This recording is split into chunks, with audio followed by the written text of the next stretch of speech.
We go hands-on Berlin's IFA event and show you what's hot in Android. Eric Schmidt goes on record to talk about the Motorola deal. And the Sprint Galaxy S2 already disappoints. All this and more coming up right now.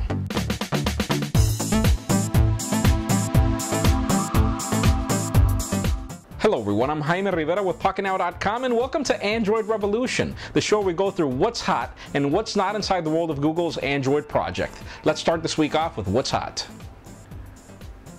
After a crazy week full of Samsung releases that even made us push Android Revolution a couple of days just to be able to cover them, let's go through what's going to happen with these devices. First of all, let's talk about the Samsung Galaxy S Note, which is that 5-inch display, stylus-based device. Sadly, it's going to be pushed till 2012 in the UK, and there's no defined date for the United States. Whenever it happens, first of all, just know that Samsung just released their Galaxy S2 in white for Vodafone UK, so hopefully it's not going to take much time. Now, Verizon finally, and I mean finally, has launched their Droid Bionic, and it's going to be available for orders as of September 8th, so be ready for it because everybody's been waiting for it. And while talking about AT&T now, the LG Thrill 4G and the HTC Jetstream have just begun being sold in AT&T, and while the Thrill 4G brings the 3D love that AT&T's been missing, and the HTC Jetstream brings HTC Sense on a tablet, Android tablet, Honeycomb, for AT&T, though sadly, that's the only common sense it makes because it's a $700 price tag for a fully subsidized tablet. I think they're crazy. But anyways, AT&T is also offering their mid-range Huawei Impulse 4G, so if you're looking out for a mid-range device, that's also available. Now, talking about the UK again, Sony Ericsson Xperia Arc S got priced in Europe, and it's going to cost you around $600 after the exchange rate. So, if they're already receiving pre-orders as of September 26th, so make sure you're looking around for that, though. We still don't have a clear picture on when that's making it to the United States. And well, aside from that, the other Xperia Ray has also been released in the UK for pre-orders as of September 5th, which was a couple of days ago, so make sure you look out for that too. And well, by the way, if you're looking for that Samsung Epic 4G Touch, which is the variant of the Galaxy S2 that's being sold in Sprint, make sure you look around for Wirefly because they currently have it $50 off on pre-order. Really good devices, really good deals. Hopefully we can get some more concrete dates for other devices that we've been waiting for very soon. And well, our man Evan Blass, expert in all leaks, foreign and domestic, just hooked us up with some more leaks. And well, first of all, one disappointing note. Samsung pretty much confirmed that they will be doing the Nexus Prime, and that it'll carry ice cream sandwich, as we all know. But the sad news here is that apparently it'll bring a WVGA screen, and WVGA? I mean, I remember when my old HTC Touch Pro 2 was hot last decade with a screen resolution that was that, but this is really bad. I mean, this is the time of QHD, and even 720p is what we were expecting, but sadly that apparently is not going to be the case. Now, the good news is that it's been confirmed that Ice Cream Sandwich is on schedule to be released around October, November, so hopefully, my advice to you, hold on to your wallets because most probably this will be the hottest device of the year. On a good note, the Samsung Stratosphere just hit the FCC with some Verizon LTE love, and it seems that it'll bring the sliding keyboard soon to your Verizon network, hopefully somewhere around September. The HTC Rime was also leaked as an Android offering for Verizon as early as September also, and apparently it already got certified for DLNA support, so it does seem to be a very hot device too.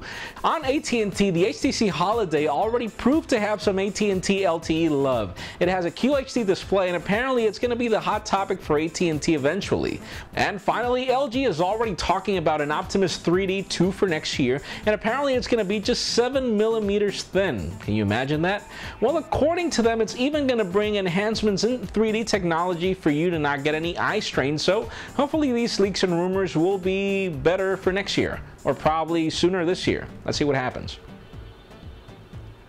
And well, out of our own coverage this week, our man Anton D. Nagy was at Berlin for our IFA event and was nice enough to film some hands-on videos of the Samsung Galaxy S Note, the LG Optimus Soul, the Sony Ericsson Xperia Arc S, and the Neo V, which you can find on our YouTube channel and our posts within the website. Sadly, Anton was nice enough to also get beer but not send us any, so shame on you, man. And while Joe Levi's currently also posted an article about a Samsung Pure Breeze app launcher manufacturer, which we do recommend you have a look at on our website. And well, Adam Lyon's currently already reviewing the LG Thrill 4G, though sadly he's not too thrilled about the device. According to him on Twitter, well, he gets to see Android crash on 3D, which is not really good news, but make sure you look at the review. Most probably there will be some good things about the device you probably can look at if you're interested in buying.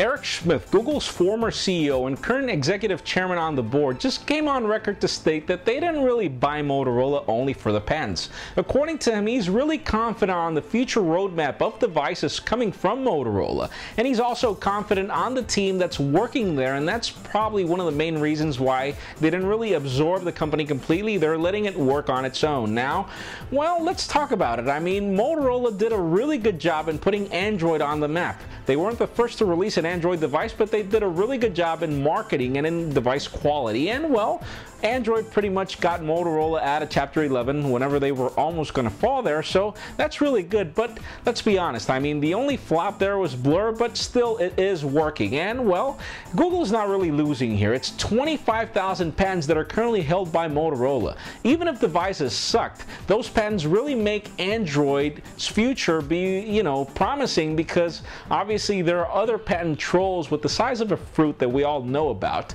that are really making things hard for Android manufacturers. So hopefully this will really help Android's roadmap for the future. I consider it a smart move.